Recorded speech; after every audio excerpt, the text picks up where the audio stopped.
All right, welcome to the deep dive. We're here to cut through the noise and get you the insights that matter. Today, we are diving deep, really deep, into something big that's definitely changing the game for digital money in the U.S. We're talking about U.S. stablecoin regulations. Specifically, the U.S. Senate just passed the bipartisan Genius Act. That was June 17th, 2025. Genius, that stands for Guiding and Establishing National Innovation for U.S. Stablecoins. Quite a name. So, our mission today is pretty straightforward. Unpack this thing. What's this first federal framework for stablecoins really mean for you? Okay, let's get into it. Yeah, let's do it. And, connecting this to the bigger picture, this act is, well, it's a pivotal shift. It's moving towards legitimacy, regulatory clarity for digital assets here in the States. For years, stablecoins have kind of been in this fuzzy, undefined space, right? That led to uncertainty sometimes. Well, look at Terra Luna, big volatility. Right. This bill takes stablecoins out of that ambiguity, puts them under formal federal oversight.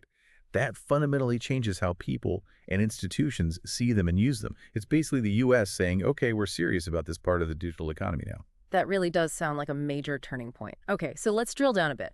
What are the actual nuts and bolts of this Genius Act? What does it demand? And maybe what's the thinking behind these specific rules? Absolutely. So the act sets out some very clear mandates, strategically important ones too. First off, it says stablecoins have to be backed one-to-one, $1 digital for $1 real, and backed by highly liquid stuff. We're talking actual dollars in banks or U.S. treasuries. This isn't just some technical detail. It's a direct response to, past blowups. It's about trust, making sure a stablecoin is actually stable. Then there's transparency. It demands monthly reports on reserves. Monthly. Okay. Yeah, monthly disclosures and annual audits, proper audits for the big issuers. Again, it's not just about opening the books. It's about providing constant, verifiable proof those reserves are really there. Addressing those old worries about, well, what's really backing this thing? Right, proving it consistently. Exactly. It's a big move for consumer protection, market integrity. And, okay, here's a really interesting bit, maybe unexpected. It explicitly says members of Congress cannot personally own stablecoins. Wow. Okay, Congress members themselves? Yep. It's clearly aimed at preventing potential conflicts of interest, as they're making the rules. But, and this is fascinating, this ban doesn't apply to the president or the vice president. Huh. That is specific. Any idea why the difference? Well, it does raise questions, doesn't it? Maybe it's about the scope of their roles, broader portfolios, perhaps, or maybe, a political compromise to get the bill passed. It's complex. Definitely a detail to watch. So, okay, these rules are in place. It passed the Senate. What does this mean for its journey now? Where's it headed in Washington? Right, so it cleared the Senate pretty decisively, 68-30. That's strong bipartisan support, which tells you something. Next stop is the House of Representatives. If it gets through there, then it goes to the president's desk for the final signature into law. The fact that it got this far with this kind of vote signals a real serious effort to make this happen. It feels foundational. It certainly sounds like they're laying down some serious track.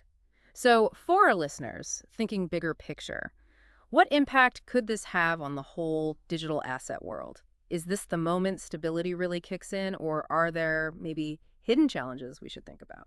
That is the crucial question, isn't it? Yeah. On one hand, look, this framework could be the green light for big institutions. Think major banks, corporations. Now they have a clear rule book. They might start using stablecoins for everything from, say, cross-border payments to tokenizing assets. It really legitimizes the space, could pull in a lot of traditional finance money. That expands stablecoin use way beyond just crypto trading. Okay, so potentially massive adoption. Potentially. But, there's always a flip side. Some folks worry these kinds of regulations, especially the compliance costs, might stifle innovation, particularly for the smaller startups, the fintech innovators. Right, the barrier to entry gets higher. Exactly. There's this balance, right?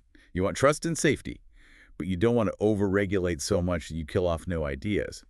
It also clearly positions the U.S. in that global digital asset race. Could attract businesses looking for that regulatory certainty. So it's complicated. It opens doors for big finance, maybe makes it tougher for newcomers, and puts the U.S. firmly on the map for regulation.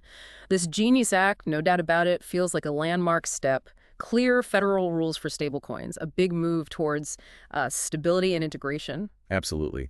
And this brings up a really important question for you, the listener, to think about as this moves closer to becoming actual law. What kind of ripple effects could this have, this Yeah. foundational regulation? How might it change innovation, not just in stablecoins, but across all digital assets, or even impact the wider financial system as the world watches the U.S. set this kind of precedent? Definitely something to keep an eye on and mull over.